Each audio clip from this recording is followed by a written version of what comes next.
I think it was deucesrk, but I'm not 100% sure off the top of my head. But they're both dope, so either way.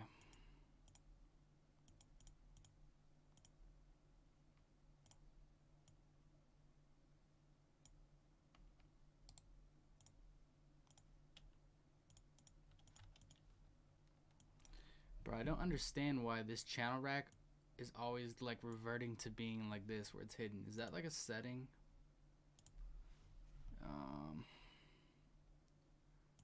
Let me see.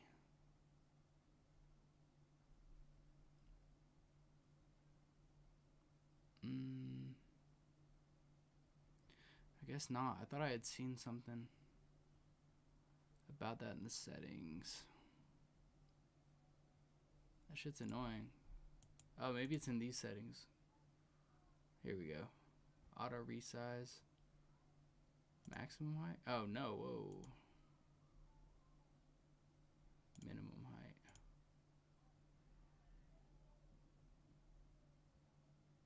It's not the width.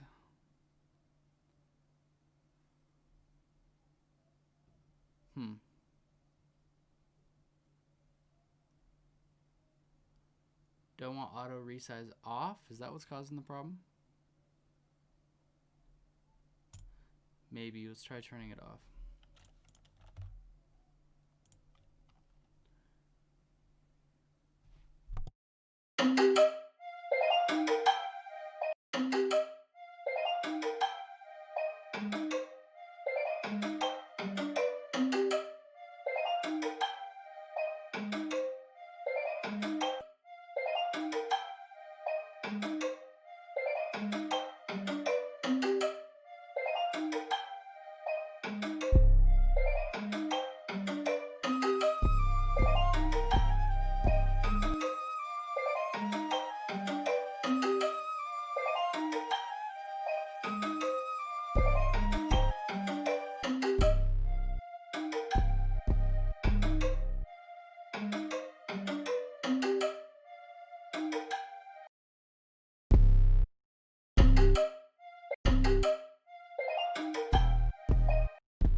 tips for vocal mixing, man, to be honest, I really don't have much experience with vocal mixing, so I don't really know what advice or tips I could really give you on that.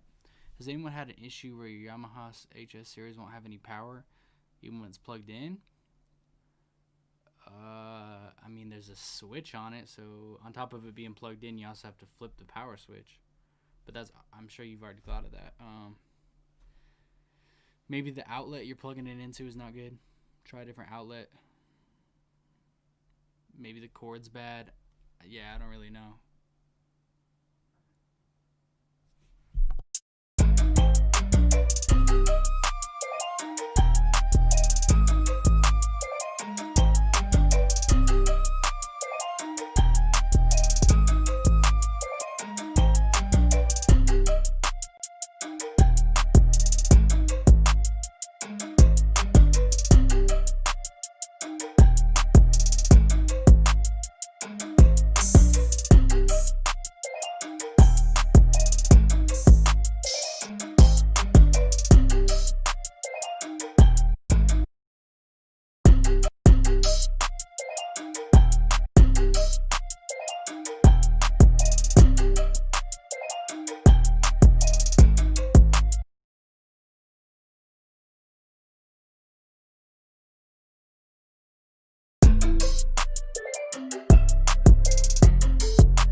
I've been good, man. How you been? Shout out mikedamane, the guy who uploads these later. Damn, I didn't know that. Nah, right now, bro, I'm not really taking any loops, but hold on to them.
seen anything from you for a long time, bro. To be honest.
I wonder if the BPM's wrong on this. That's very strange.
any suggestions on how to stay organized in your files when it comes to beats and track outs?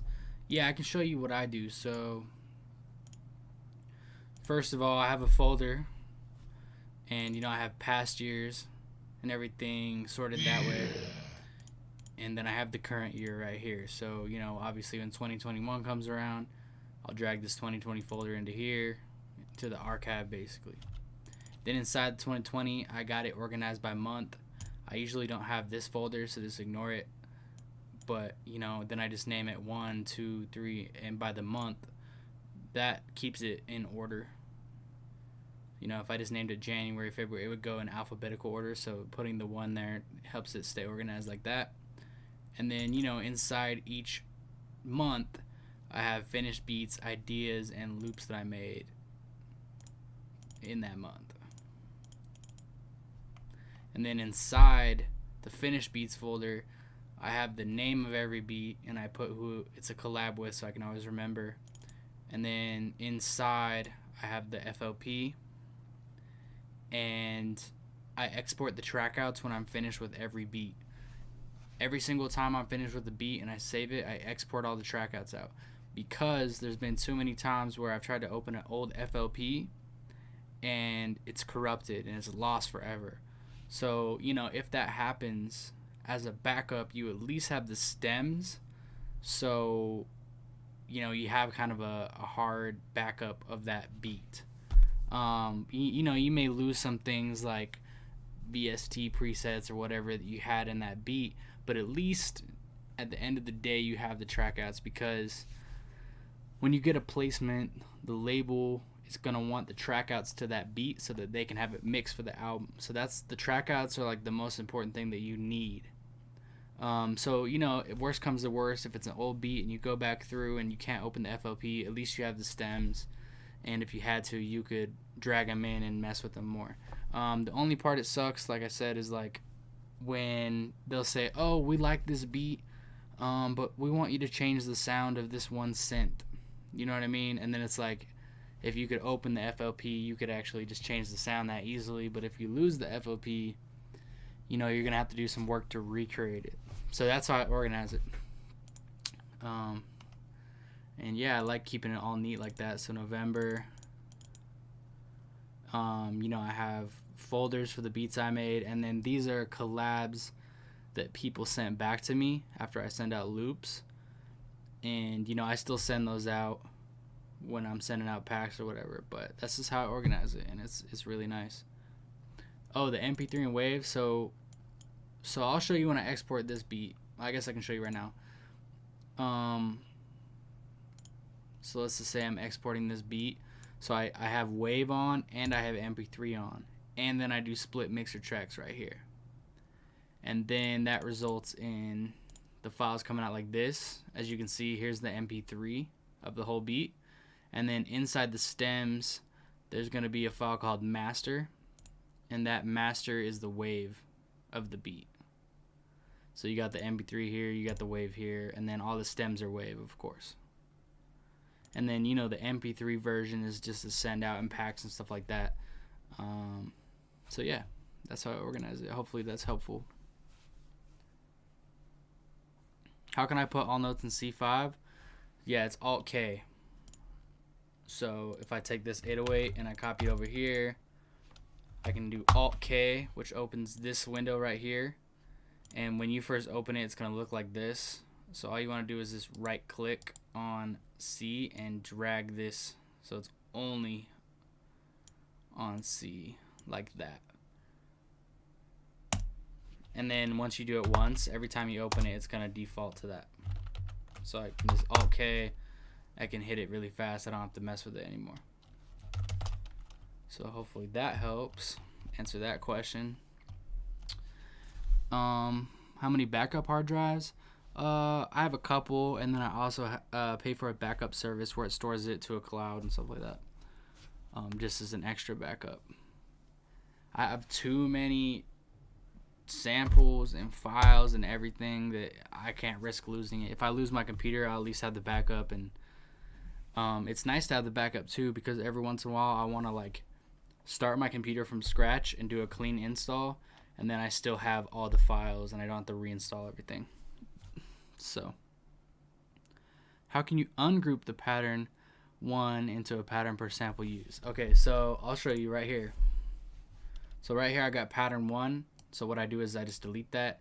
Then I go up here to where it says pattern 1. I right click and you do split by channel. And then that's going to split them all out like this. And yeah, that just makes it way easier to lay out the pattern.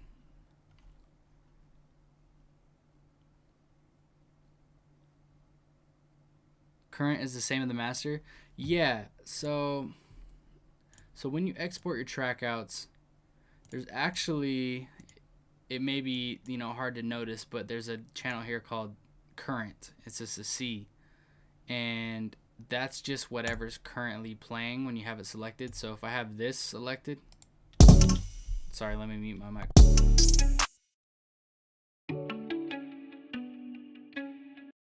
It's also being played in the current channel.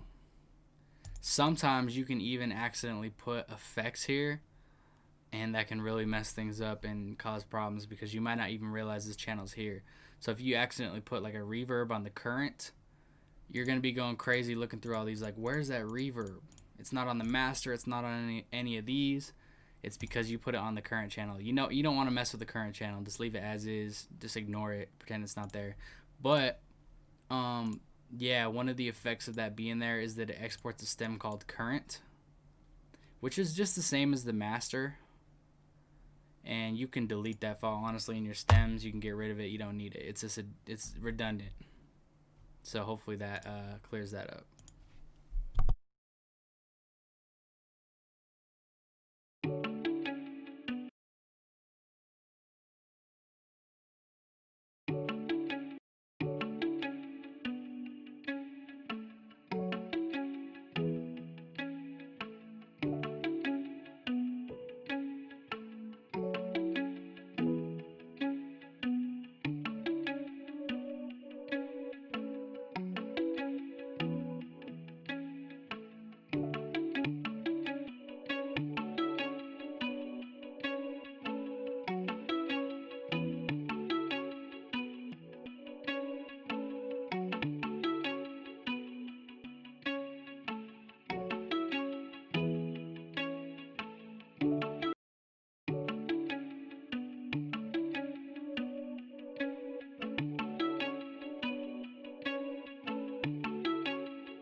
Yeah, these are talk streams. For sure. Usually my streams turn into talk streams anyway. Because I go off on like a, an explanation or a tangent or something like that. Hey Supreme, you're the best. This might be complicated, but how could I make a bass line and melody if using a pad loop chord progression? I know the key, but not the individual notes. Honestly, it's really just by ear. You could try Melodyne to like extract the MIDI, and then try using that to figure out the individual notes. But as far as the bass note, by ear it's gonna sound pleasing when you find the right bass note for that chord that's playing. So yeah, just do it by ear, man. That's the best way to do it. How's the guitar progress coming? Man, I fell off. I stopped trying to learn that shit. I need to get back on that for real. Even if it's only 15 minutes a day, I need to for real. What kept you motivated? How did you remain positive before you had any major placements, real success? Honestly, before I had any real success or major placements or any money coming in, I was just motivated because I enjoy making music, and it was a genuine interest and passion and hobby of mine. So even when I was working another job, I would get off work, and instead of watching TV or doing something else, I would make beats and watch tutorials because that was my genuine interest. So I just never stopped. And then once I started seeing any ounce of success, it just motivated me to keep going, and it just verified what I was doing was correct. So I just kept going, and then you kind of hit little checkpoints of motivation as you go. You get a plaque, or this album goes gold, or you get this check from this beat fee. It just keeps keeps going. And then don't get me wrong, there's times where there's dips and low points and nothing's coming in and no placements are landing. Those always happen, but I've found out that the stuff that I'm making during those low points always comes to fruition later. So say there's 3 months where I feel like I'm not getting any placements and things are just kind of on a down point. All the beats I'm making during those 3 months, I swear to you, every time after that lull is done, they start hitting. So I'm making beats and sending out packs regardless, and then after that little lull goes by, all of a sudden people are hitting me, this guy used this beat, this guy used this beat.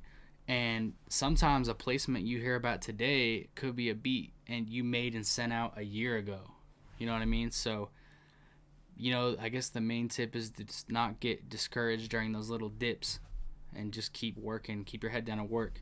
The only thing you can really have control of is your own work. So you can't control the external factors of getting placements and making an artist choose a beat or anything like that. The only thing you can control is you constantly working, consistently working, making beats, sending packs out. That's the only thing you can control, so just focus on that part, and the rest will come with time. So hopefully that answers. So far, just been matching bass line to the root of the note of the chord. Yeah, that's exactly it. It should be the root note. It's just by ear, man. If it sounds pleasing to your ear, then you'll know you got it right. And that's just self-awareness that you gain as you go.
Alright, another one done. I appreciate that answer, bro, for sure. I'm having a low point now, and that inspires me for sure. It's motivating to hear you were doing it regardless of any success in the beginning for the genuine interest, and now you're at a point where you purchased a house. I haven't purchased a house yet, actually. This is a rental, but I'm working on purchasing a house right now. Yeah.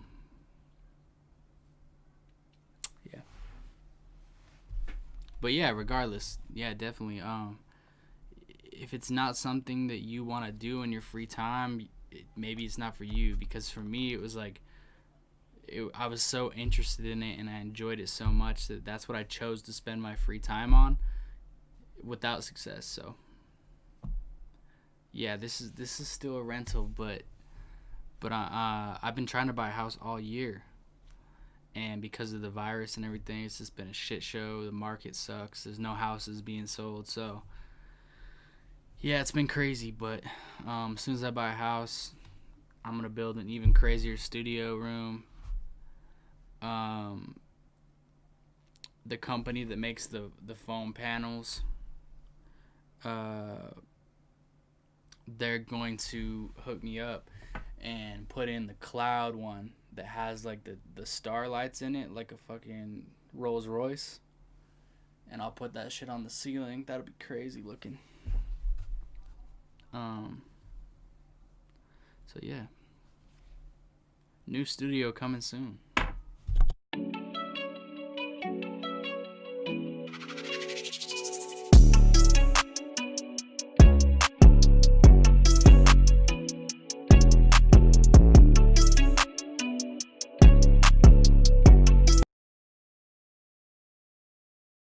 Alright, on to the next one. And honestly, right now, I'm not really going for any certain vibe. I'm just going through loops. And when I hear one that catches my ear, regardless of the vibe, if I like it, I'm gonna work on it. So we'll see where it takes us next.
What the hell? Why is there not make unique?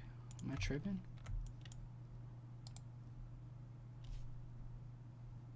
What the hell?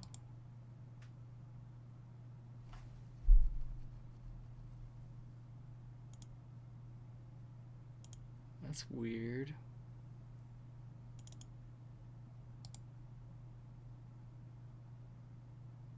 Oh, I'm just high or something. I'm not, but I was bugging. Alright, so we got this, this, this, and this.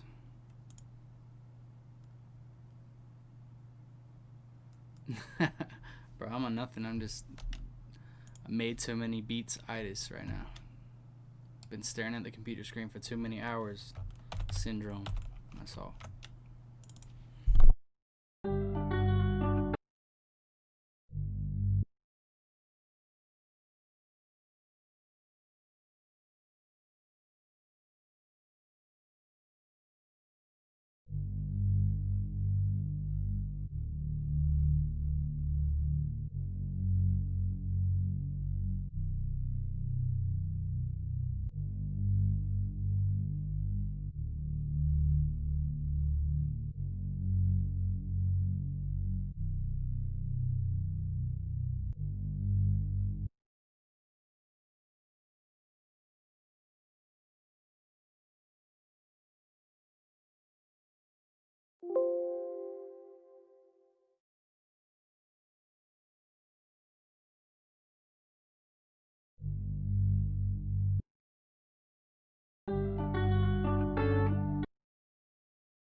My bad, phone call.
Someone said they want it from scratch, so let's get it.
Yeah, I'm probably just gonna turn this into a loop, to be honest, and just rock with it like that.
to the questions we got so far. What splice pack do you recommend for serum presets? Honestly, there's no particular pack. I just go on Splice and just click through them and download the ones I like. How you get that 808? It's the Nick Mira. All girls are the same 808. I can't remember what pack it's in, but it's one of Nick's packs. What's the shortcut of making notes shorter? Shift D, like Nathan said. How did you feel when you were first starting up? Man, I don't know. That was too long ago. Credits. Just go on Genius. You can see my credits on Genius. Is it good to drop music every week as an artist? I don't know about every week. You know, I honestly can't give too much advice since I'm not an artist myself. So I've had beat block for weeks now. I don't know what to do. I've tried using loops. I tried so many garbage melodies and nothing's clicking. Honestly, bro, take a week off. That's the best thing you can do when you're having beat block. Just take a week off. Don't even touch FL Studio or whatever you use. Just you know, get away from it for a while and just do something else, whether it's watch YouTube tutorials or, you know, watch other non-music related stuff on YouTube or play video games or work out. Do something different, bro, because you just need like some time away from it. What drum kit am I using right now? I've been pulling from lots of different drum kits. The one I have open though is Rio's 10K drum kit.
Do I ever take that long?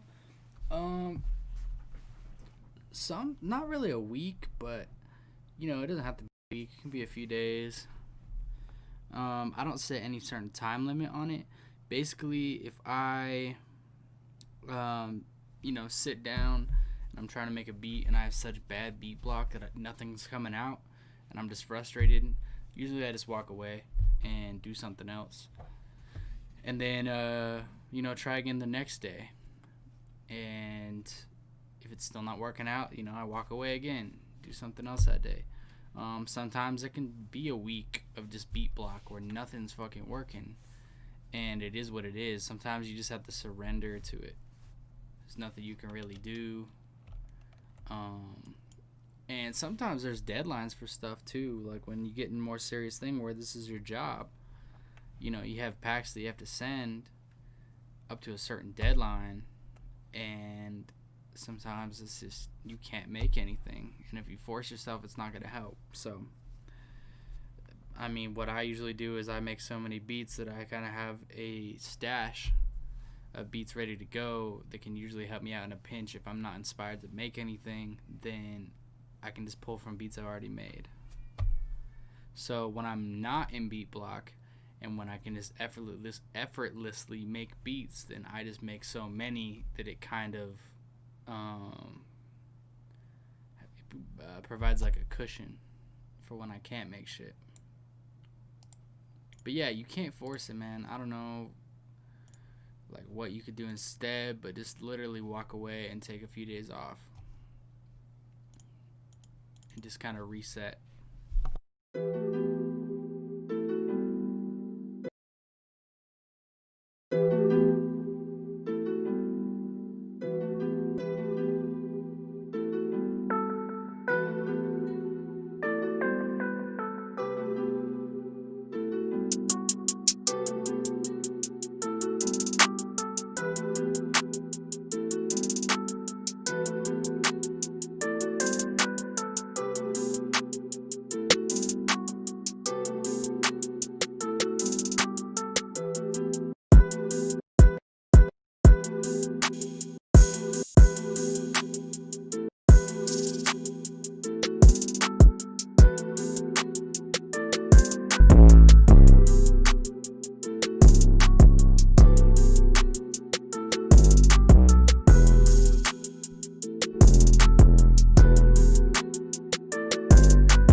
On my master, I just have a limiter. That's it.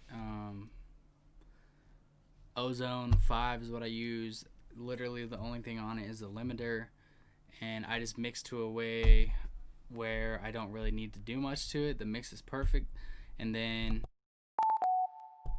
the limiter is just raising the volume of the already perfected mix, if that makes sense. So you know, you mix really low, and then the limiter is just bringing up that volume. Not default settings. There's no preset or anything. I just tweak it to how I want it to be. And then I have a soft clipper on there, but I never really use it. It's just there just in case. Yeah. Am I getting the PS5? Man, I would love to, but I think they're pretty impossible to get right now. I didn't pre-order it because I wasn't really tripping about it, but definitely I'm loving the PS5 more than the Xbox. I think I'll eventually get both, but I think I'm starting with PS5. And, you know, I'll get Xbox later down the line when there's, like, a really good exclusive for it. Maybe, like, Halo. When Halo drops, maybe I'll cop the Xbox then. But PS5 out the gate just looks more appealing to me. So, you know, Xbox is cool. I've always favored Xbox over PlayStation. Like, PlayStation 3 and 4 were both kind of mid to me. And I preferred the Xbox over those two consoles. But the PS5, like, the thing about the Xbox is it literally seems like the exact same as the Xbox One X. Like, yeah, the shape's different, but the controller's the exact same. It looks like the menus and shit are the exact same. You know, the PS5, the controller of the PS5 looks crazy. And they actually changed it up and made it different. And, yeah, the PS5 just looks way better. The only thing I'm disappointed in, I really don't feel like the graphics look that different. You know? Like, in past generations, when the next console came out, it was like a huge leap in graphics. And it was like, you know, like mind-blowing when you got the new console and you're like, holy shit, the graphics are crazy. And I feel like the PS4 to the PS5 and like the Xbox One to the Xbox Series X is like, it's a little bit better, but it's not like mind-blowing. It's not like a huge jump in graphics. So, you know, that's a little disappointing. And that's true. I do have a crazy PC. So when I play PC games, it's like I've already been playing the equivalent of what a PS5 or an Xbox is. So maybe that's why I'm disappointed. But I just feel like we've kind of reached like a plateau in graphics to where they really can't get that much better than what they are. I mean, they can, but it just like the increments in which it increases is going to be slower and slower. So, yeah, I mean, VR is really the next wave, man. If you haven't tried VR, that shit's crazy. That's really the next. That's like when games went from 2D to 3D. VR is like that equivalent jump of like 3D to fucking 4D or whatever it's considered. It feels like you're actually there. So that shit's crazy. But yeah, I'm not really like fiending over the PS5 or the Xbox because, like I said, it's really not that impressive. It's kind of disappointing. Like they showed, I was watching the demo of like the new or the old Spider-Man game. You know how they remastered it? Like they came out with the new one, the Miles Morales one. But they also re-released the first one on PS5. And I was watching the video of the graphics difference from PS4 to PS5. Sometimes the PS4 low-key looked better. Not gonna lie. So, I don't know. We'll see where it goes. But definitely choosing PS5 over Xbox this time around. The only real Xbox exclusives that I care about is Halo.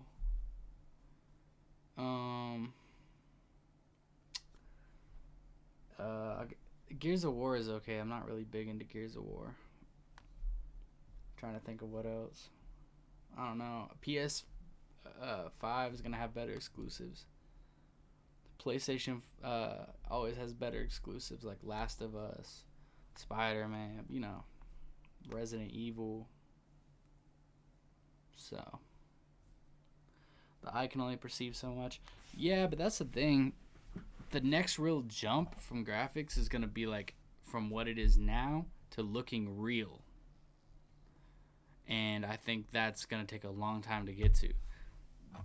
If there was like a graph of like graphics improvement, you would see it go from like the first Nintendo where it's 2D and it just looks like this, boom, just climbing. And then you hit Xbox One where it's kind of like flattened out, and then we're like PS, you know, the next generation PS5, it's like a little bump. And to get to real life's up here, so I feel like it's just gonna be like little bumps until we just finally hit that level of where it's like real life. And then that brings up a whole nother slew of like issues. Like if we can recreate, I'm about to get real deep here. If we can recreate how real life looks So basically a simulation where you can put VR goggles on and it looks just as good as real life. Like, what the fuck does that mean? Does that mean that we're already in a simulation because we could recreate it? You think life would be so crazy we could never reach the point where we could fully recreate it? But if we can, bro, that's some crazy shit. I don't know what's gonna happen when that happens, but I feel like it's getting there. Yeah, you recreate real life, no one is going outside. That's when it's like the Matrix. You're gonna be sitting in a chair, fucking plugged in. It's gonna be feeding you nutrients through fucking tube. You know, everything's taken care of, so you never have to get up. And we're just gonna evolve into fucking lifeless blobs, man. But in the VR shit, life's gonna be crazy. It's gonna be like paradise. And then at that point, it's like, does it really fucking matter? What matters anymore? Like, if you're experiencing the reality inside that thing and that's your reality, does it really fucking matter what's real reality? Does it matter? Like, some people will say, like, think about your real body. It's back there just fucking deteriorating. You should wake up and live real life. But it's like, your brain can't tell the difference.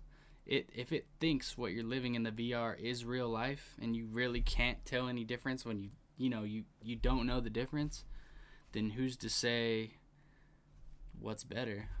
Maybe you should just live in that life. Does it really fucking matter at the end of the day if your brain can't tell the difference? And how do we know that's not already happening? How do we know we're not just in a simulation and our real form's like somewhere fucking plugged in, bro? Like the Matrix. That shit's crazy. Imagine that shit while you're sleeping. No, bro, like, think about sleeping. Think about dreaming. That's already, like, your brain. They've done studies that your brain cannot tell the difference between when you dream and when you're awake. Your brain experiences dreams as if they're real life. Isn't that fucking crazy? I'm not high enough to have this conversation, but yeah, that shit's crazy. Shit's getting deep, man. You said play Assassin's Creed Valhalla. Is that an Xbox exclusive? I thought Assassin's Creed was always like both consoles. But to be real, I don't really fuck with Assassin's Creed ever since like the first couple. They were just kind of mid to me, bro. To be honest, they were mid. It kind of got old, but I've heard the new one's kind of fire. But I've just kind of lost interest in Assassin's Creed. Now, Cyberpunk, that shit's gonna be crazy, bro. I'm trying to get the fucking video card, the 3080, but that shit's impossible to find too, man. I hate that, like, whenever something good drops now, instantly it just becomes scalped and it becomes out of stock and people just resell it at 4 times the price. Man, I hate that. What happened to the good old days of just fucking walking into a store and buying something, man? Now it's like shit's sold out for months and then the scalpers all snatch them up, bro. It sucks. I just want to walk into Best Buy and buy a PS5 if I want to. I just want to walk into fucking Best Buy and buy the graphics card I want today, same day. Not no fucking have to buy it on eBay or wait months for it to come back in stock. That shit really sucks. There is some theory that being able to recreate life will be like the ultimate technology. After that, there'll be no more evolution. That's interesting. But what about like cybernetics, bro? What about like the fucking, what's the shit called that Elon Musk is trying to do? Like, isn't that kind of expanding beyond that?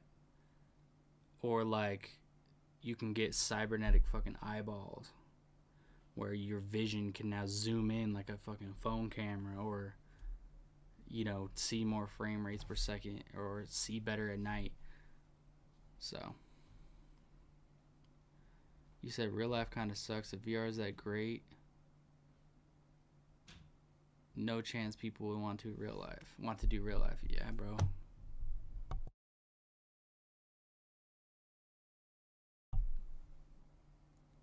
Apex Legends, nah, doesn't really interest me.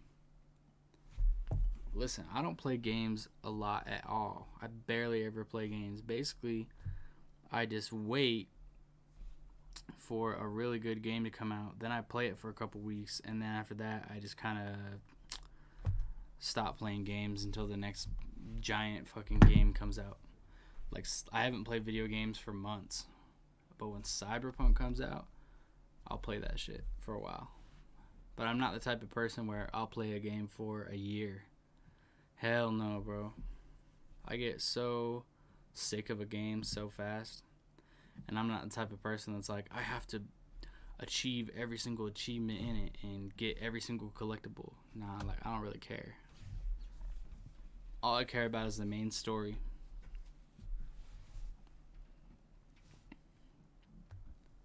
In Best Buy days, you would have campers waiting outside, so it's the same thing. I mean, that's true, but I mean, I'm not talking about release day, like walking on release day and just buy something. I'm just talking like the graphics card I'm talking about came out like 3 months ago. There's no reason why it should still be out of stock and I can't just walk into a Best Buy and buy it right now. The Xbox is different. I mean, it came out yesterday. So, of course, it's going to be out of stock and hard to find during holiday season. I get it. 2,000 hours on Halo Reach and 3,000 on Skyrim? Bro, that's crazy. You can never get that time back. You know what I mean? Here's how I always feel about video games and stuff like that. Like Red Dead Redemption, right? That game was fucking awesome. I fucking played the shit out of that. But I didn't care to, like, go get all the achievements because after you beat the game, say you do all the achievements and you unlock some special thing, it's like, cool, you unlocked it, but then the game's over. So it's like, you don't really, what does it matter? Cool, you got some crazy weapon, but the story's already over, bro.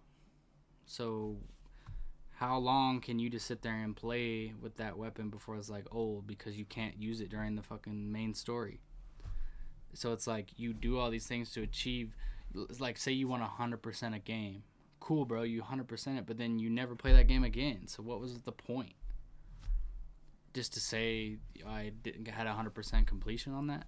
I mean, I guess that's cool, but usually I get, like, I beat the main story, and then I do a few things, and then I end up looking up what you earn when you complete this certain task, and I'm like, okay, I don't really care. I'll just watch a video of someone doing it. Or, like, you know how games have, like, an alternate ending if you do certain things and put all these hours into it?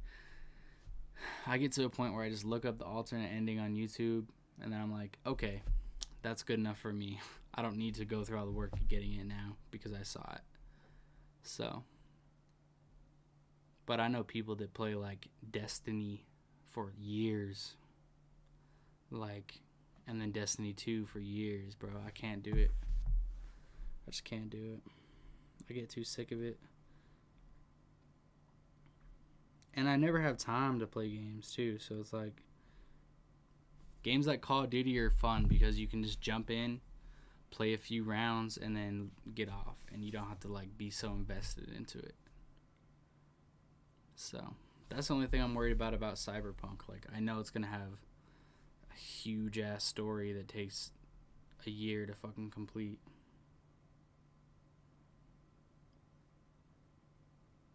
So, but it is what it is. I'll still want to play it. Yeah, I never played Halo Reach. I never really fucked with it. Halo 1, Halo 2, and Halo 3 were the best ones. I played the shit out of those. Halo 4 was meh. Halo 5 was meh. Never really gave a fuck about Halo Reach. But I hope the new Halo is kind of more like 1, 2, and 3 than it was like 5.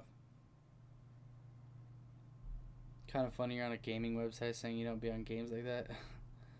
I mean, I'm not using it as a gaming website, so I'm definitely, bro, I'm a gamer for sure. I'm a veteran gamer, but I just don't really, there's so many games out there that it's stupid to spend all your time on one. I'd rather play 10 different games over the course of 2 months than play one game for the whole time. Just seems pointless to me.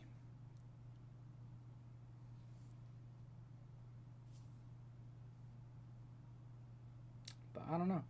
Everyone's different.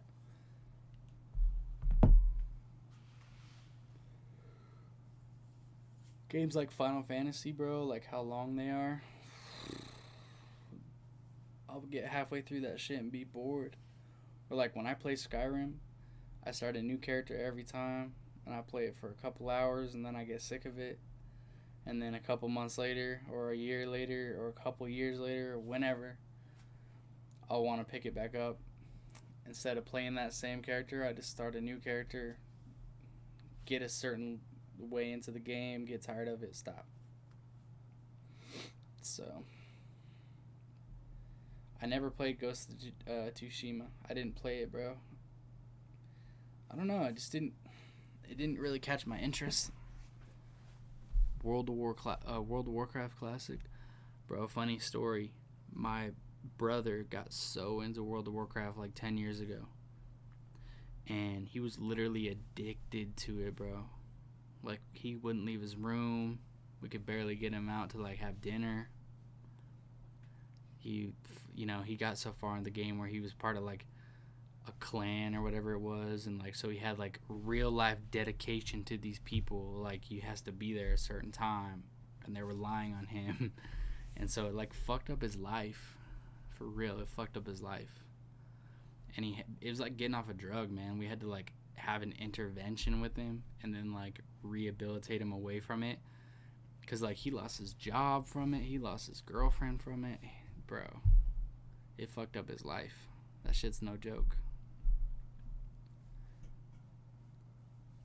But eventually we got him to stop, and then he hasn't played it since. But yeah, man, that was just mind-blowing to me. I only played World of Warcraft for 1 month because he talked me into playing with him when he first started out. I played it for like a month, and I was like, man, fuck this shit. And then he just kept playing for years, bro. People killed themselves because of this game? That's crazy. Thank God it didn't get to that point with him.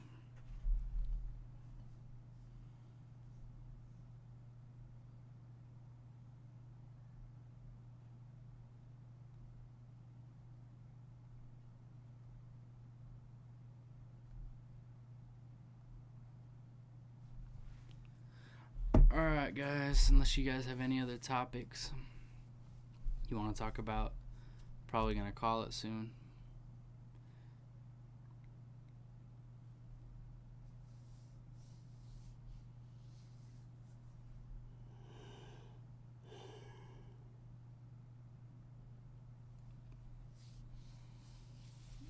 Man, stay away from that shit. World of Warcraft's like heroin, man. Stay away from that shit. How did I end up joining internetmoney? I was just selling beats online and kind of making a name for myself online on YouTube. And then, I was following Taz because at the time he was one of the biggest YouTube producers. And I was, every once in a while I'd reach out to him, we'd chat a little. And then he was going to LA to speak for like a BeatStars event. And I was just going to fly to LA to listen to him speak at the event. I was just going to be someone in the audience, just wanted to hear like his take on how to sell beats and try to learn more. And then last minute before the trip, he hit me up and he was like, yo, we rented an Airbnb and one other person that was staying with us flaked. And we need one more person to stay at the Airbnb. And I know you're coming to the event, so is there any way you would be down to like pitch in and stay at the Airbnb? And bro, I was like, holy shit, this is crazy. And I was scared at first. I was like, because to be honest, before then, I hadn't really traveled a lot. And I'd never been to LA before. And so I was kind of nervous, bro, like flying out there by myself. staying at Airbnb with a bunch of people I didn't know, it was kind of sketchy. But bro, I was just like, fuck, I gotta take this opportunity.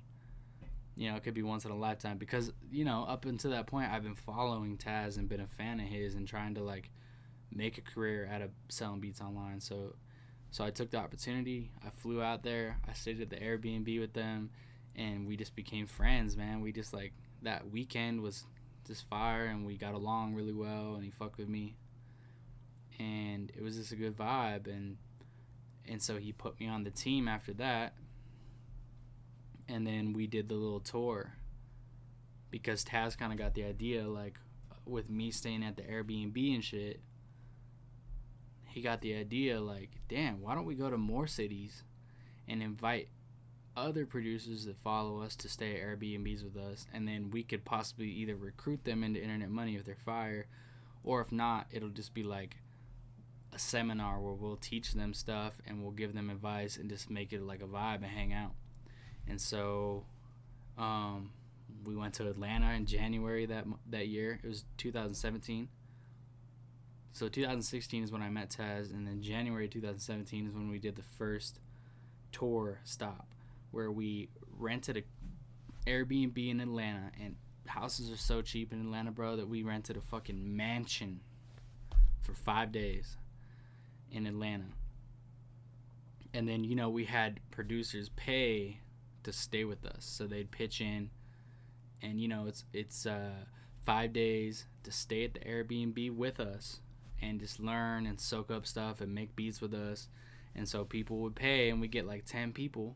They'd all pitch in, and then we'd stay at this Airbnb with them, and it was fire. And we'd teach them stuff and like collab with them, and we signed a few members that way too. We met Joel's, who's not in Internet Money anymore. We met him in the Atlanta tour stop, and we signed him after that. Not immediately though. Like, we met him in January at the tour stop, and we fucked with him, but we didn't add him to Internet Money for like 8 months later. We just remembered him from then and then added him later. But anyway, so then we went to Seattle. Then we went to Texas, Austin, Texas. Then we went to Tennessee, Nashville, Tennessee. Then we went to Miami. Then we went to Los Angeles. And it was fire. So we just, at each city, we just rent an Airbnb. Me, Taz, and whatever other Internet Money members were staying there, and that tour stop would get there early. We'd have the Airbnb to ourselves for a couple days, and then all the people that are staying with us would show up. And it was just fire, bro. I don't know, it was fire for the time.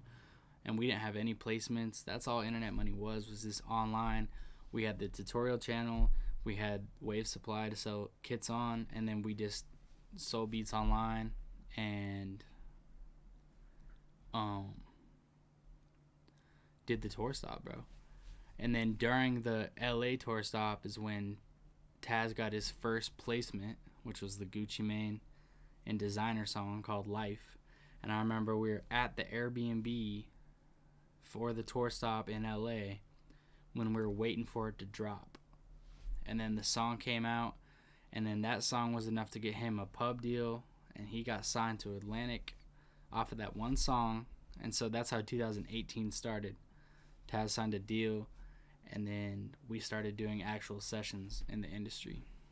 And so that's basically the story of the first year in Internet Money and how it was. So that was before anything happened. And then, it's grown from there. We did all of 2018. We were doing little placements.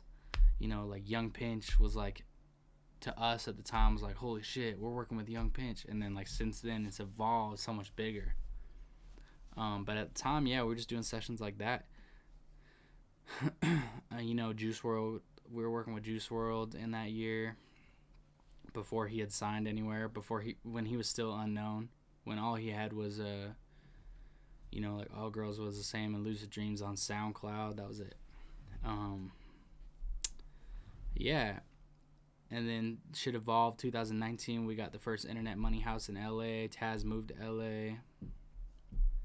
And shit's just been evolving ever since, man. It's been crazy. Do I live in the Internet Money house? I don't. I have my own house. I don't live in LA. I just fly to LA, work for a couple weeks, and then fly home, and then do it over and over. Do I live from producing only? Yeah. I got to the point where I live off producing. It's a blessing.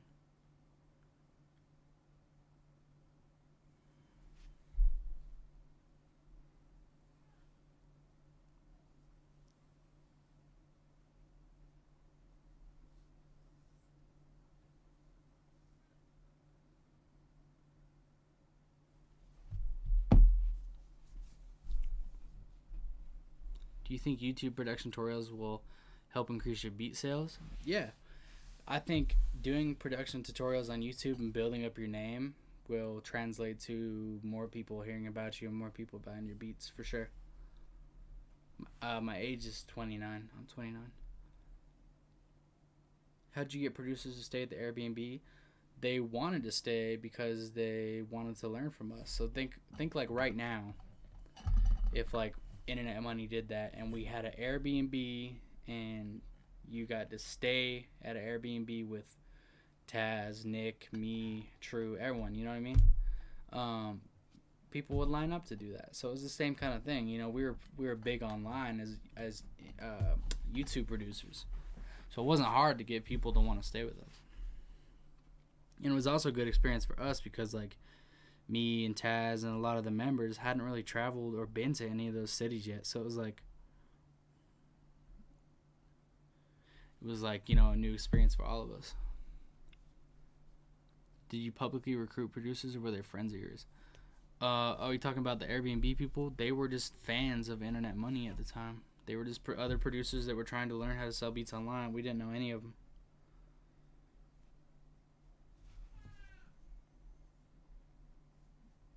And then some of them obviously became friends and shit, so. But yeah, they were basically strangers. Sometimes it was a little sus. Sometimes some weird people would stay at the Airbnbs and we get weird vibes off them. But I mean, nothing ever happened, so it was a vibe.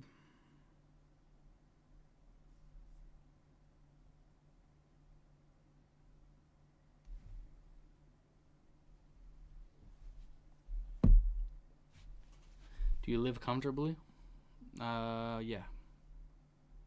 I live a lot more comfortably now that I got a big song that pays a lot of royalties and allowed me to get a publishing deal with Universal, and yeah, I definitely live comfortably. And it took me 10 plus years to get here, but it's possible. I was just talking to someone the other day because they were like, you know, asking me about it, and I was just like, you know, most people give up after a year or two if they don't blow up, but they don't realize and they can't see like the bigger picture that in 10 years you could blow up. You know what I mean? In 20 years you could blow up. Like right now. So I met Taz in December of 2016, right? So imagine if I would have quit producing in November of 2016. And I just quit and gave up and I went and got a job. At the time, in November 2016, I didn't know I was about to meet Taz, right? But imagine if I just would have quit and got a job wherever. That everything that's happened up to that point wouldn't have happened. And I was that fucking close. So the fact is never give up. And by the way, in 2016, I had been producing since 2007. So almost 10 years. No. Sorry. I've been producing since 2008. So from 2008 to 2016, damn near 8 years I was producing until I got to the point where I met Taz. And then since I met Taz in 2016, from 2016 to now, my entire life has changed. Not saying meeting Taz was instant money. I was still broke for the first couple years I was in Internet Money, because it's not like hey, you're in internet money. Here's hundreds and hundreds and hundreds of dollars. It's not like that, bro. Internet money is just an opportunity and a platform. And I was in really early too, before, even Taz had that much money. So it was a different story for me. But like, if one of you guys joined internet money today, it's not like your life changes overnight. But what it gives you is a platform. Now you can sell your kits on Wave Supply, one of the biggest kit websites. So that's potential and opportunity. You can put your tutorials on the Internet Money YouTube channel. That's going to blow your brand up. That's going to help your name blow up. So that's another opportunity. And then you can submit to all these opportunities that are happening every day from within Internet Money. You know what I mean? So it just gives you the tools and the platform to build yourself up. So yeah, the point is, I don't know if you guys have ever seen that picture where it shows like two guys mining for diamonds, and like the guy in the bottom literally has one sliver of dirt left to pick away before he gets to the fucking diamonds, right? But instead he gives up.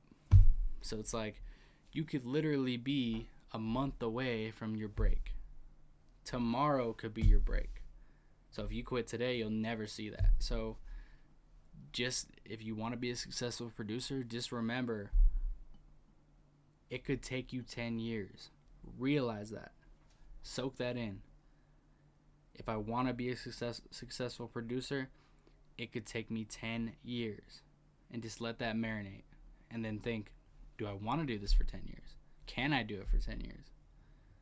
But you just got to stop thinking about, why haven't I blown up yet? Why haven't I blown up yet? Well, maybe you've only been producing for 6 months. Maybe you've only been producing for a year. And everyone's timeline is different. Maybe you have only produced for a year and you blow up in a year. It could happen. But just know it could also take 20 years. It could also take 15 years.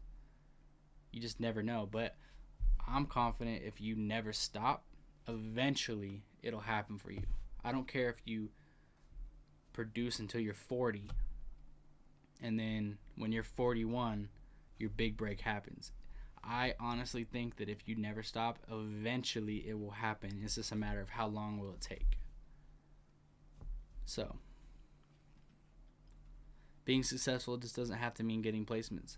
I mean, facts, there's different levels to it. You could just be a successful online producer who makes 6 figures selling your beat leases on BeatStars.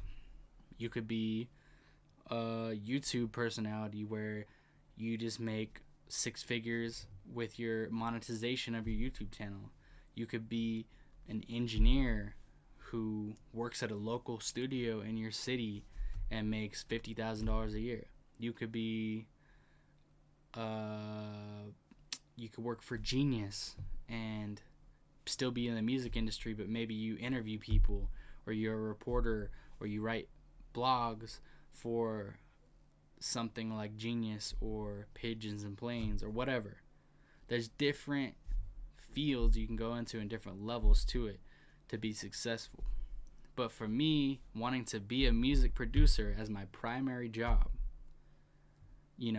getting to the point where I can get placements, major placements, have major releases, have plaques on my wall, get a publishing deal. That is the meter of success to me. You know what I mean? And it took a long time. I don't think I earned my first gold record until 2018. That's 10 fucking years since I started messing around in FL Studio, bro. That's 10 years. And that was 2 years in internet money almost before I got my first gold record. You know what I mean? And Falling didn't blow up till summer of 2019. Bro, that just fucking happened. See what I'm saying? And we made Falling in 2018. And it didn't blow up till damn near... Well, actually it didn't blow up till November 2019. It started going viral on TikTok. And then all the first half of 2020 is when it got the biggest. And the plaque I have here, I don't know if you can see it. You can see a little bit of it. It hit number 1 on pop radio July 25th, 2020. You understand, like, the timeline of when I joined Internet Money, the timeline of when I started producing to now, the timeline of when I joined Internet Money to then, everything, bro. So, you just never know, man. And if I quit today, I could get a fucking Drake placement next week. I could get... You never fucking know. You just never know. Let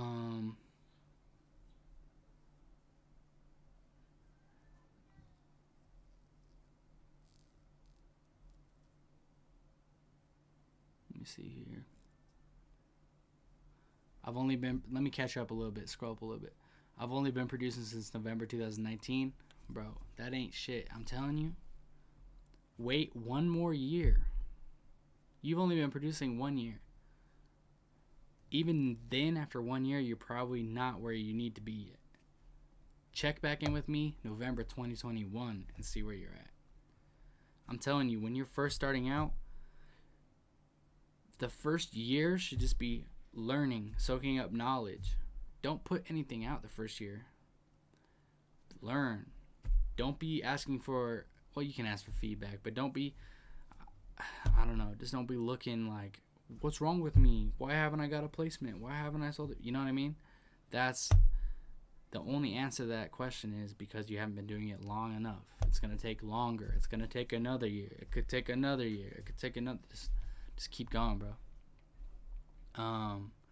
What were you doing before being a producer?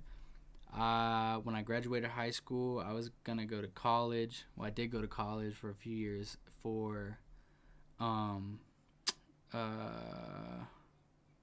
computer science. So I was gonna do something. I've always been good at computers and like tech savvy, super tech savvy, and like, you know, back when MySpace was a thing, when I was in junior or middle school or high school or whenever that was, you know, all my friends would have me code their MySpace pages because you had to do like HTML, or like I made my first website when I was like 11. And it was like a Dragon Ball Z website. And I made like a video game, you know what I mean? When I was like 12 or 13 online and stuff. So I've always been super tech savvy. So I was going to go into computer science and do coding. And my dad has a family business. So after high school, I had a few weird jobs. Like I worked at a department store, you know, and I worked at Best Buy for a while. And then I eventually just joined my dad's family business, and I did all his websites and built websites and tech stuff for him. So, yeah, so before I started becoming a producer, well, to be fair, in high school, I downloaded FL Studio, and I was messing around with it, but nothing serious. So, you know, I was just always along that time making beats on the side, just as a hobby, just for fun. I was always interested in it. But so yeah, before my career took off, I was building websites for my dad and for other clients, and then I was going to college to be computer science. And I dropped out of college and just started working for my dad, no college, and still making beats on the side. And then eventually I got a job as an engineer in a studio in my local city because, you know, I got to the point where I was like, shit, I'm not making that much money selling beats online. I'm not making much money off beats at all. I want to go into music. I know that's what my career is going to be. So what is a realistic job? And so I figured out working at a local studio, interning at a local studio. So I went and interned, and I became an engineer and learned Pro Tools. And that was okay money, but it was like you had to go get your own clients. And if you're paid like off commission and shit like that. So I did that for a few years, and then eventually I quit that, and I was like, you know what? I don't want to be an engineer. I want to be a producer. I was still making beats while I was an engineer, but, you know, I was focusing on the engineering stuff mostly, and I was just like, you know what? I quit. I want to be a music producer. I'm going to give this thing one more shot, like selling beats online. Really give it my all this time. This is in 2015. when I came up with the brand kcsupreme, and I came up with a new website, and my beats were at a point where I was confident, and I was like, you know what, I'm really gonna try this again. So I created the brand. I was putting out beats on YouTube, and I was starting to see some success where I was making like 1,000 to 2,000 a month just off beat sales on BeatStars. So I was finally like, shit, this is finally working. And yeah, that was the point where I got to that level, and then I met Taz, and then yeah, I all went from there. So were you on TikTok? Did you witness how big it got on there? I wasn't on TikTok. TikTok was like pretty new, but Trevor texted me, and he's like, bro, he was texting me like numbers on Spotify, like how the song was all of a sudden getting a bunch of numbers, and we didn't really know it was TikTok, but it was like he was texting me from time to time like, bro, the song just keeps getting bigger and bigger, it's blown up. And you know, the numbers was like 10 million plays or 11 million plays, and it was getting up there like 20 million, and he was just texting me like, damn, I don't know what is causing this spike in traffic, but the song keeps getting bigger and bigger. And then he figured out that it was on TikTok, and someone hit him and was like, this shit's going viral on TikTok. And so then it just exploded from that point. It was crazy. Like, you know, my niece is addicted to TikTok, and my girl would look at TikTok, and she'd be like scrolling through, and every song would be the fucking song. Every video would have the song in the background. And so people I knew in real life, like around me in my city, were like, bro, what the fuck? I hear this song everywhere. And it started to blow up. And then that made it go crazy on Spotify, Apple Music. You know, it got to the point where it was like number 1 on Apple Music charts. And then that was still nothing. Because then it went on radio, and that's when it really blew up. And then it slowly climbed the charts to number 1 on pop radio. So it was a crazy ride. And then after it kind of hit the peak of number 1 on pop radio, it lived its life, you know. Although I gotta check right now how many streams it has on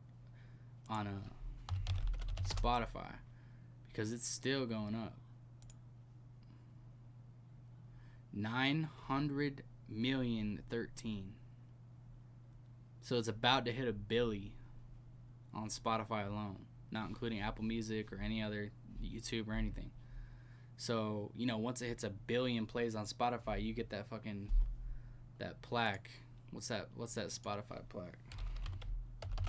Spotify plaque, the shit that Drake was eating fucking noodles out of. Let me see. This shit. You get that fucking plaque. See, Drake was eating the fucking noodles out of it.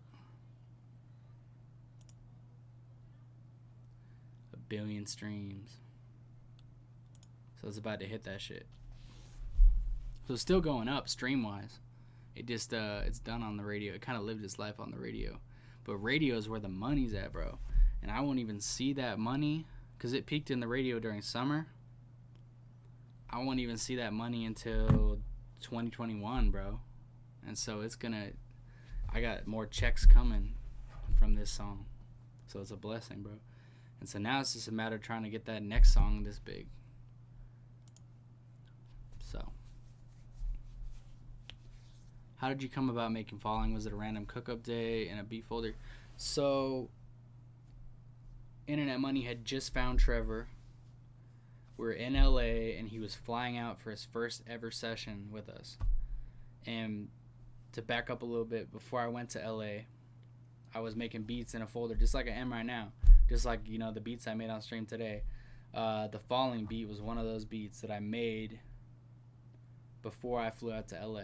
So then I'm in LA, Trevor flies out, we have the first session, and, you know, obviously Taz is like, all right, everyone put in beats for Trevor. So that was one of the beats that I put in for him. We're in the session, he was going through beats, you know, next. Oh, I fuck with this one. And it was that beat. And he recorded it. And Charlie Handsome, who played the guitar, I used his loop beforehand. But then he pulled up to the studio session and, you know, fleshed out the loop even more, added more to it. And the song was just made. And then Yeah, bro, Genius deconstructed. I don't know why, but Genius didn't want to deconstruct it. I guess because it's pop, and I think deconstructed is more hip hop. Even though the song is technically hip hop, bro, it's like crossover. It's a little bit of both. That's like saying Juice WRLD's not hip hop. So, I mean, that song is hip hop for sure.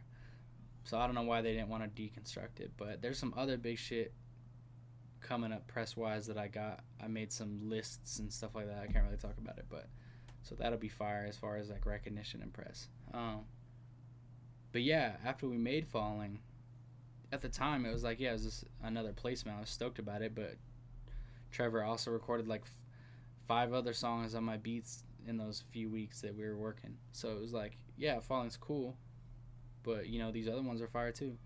And other people there were like, bro, this Falling one's fucking crazy. And this is in 2018. This one's crazy, bro.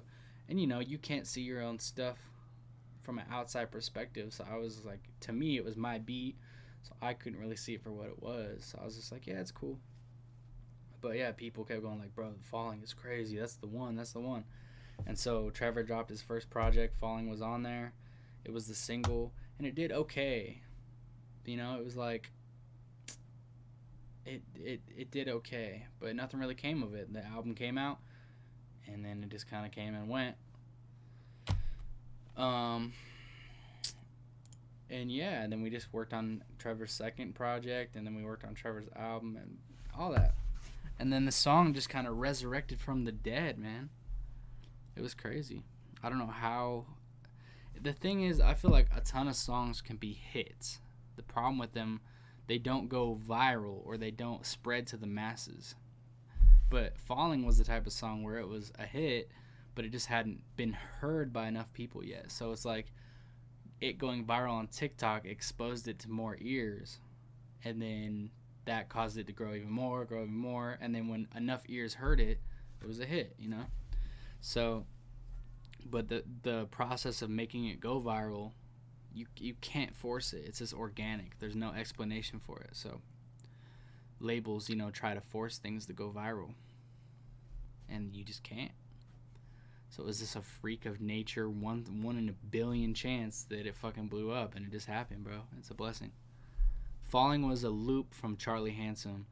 If you're not familiar with him, he's fire. He's got so many crazy placements. Look him up on Genius or something, but he's a legend for sure. And yeah, he sent us loops, and I used that loop. And then he pulled up to the studio and we did more stuff on it.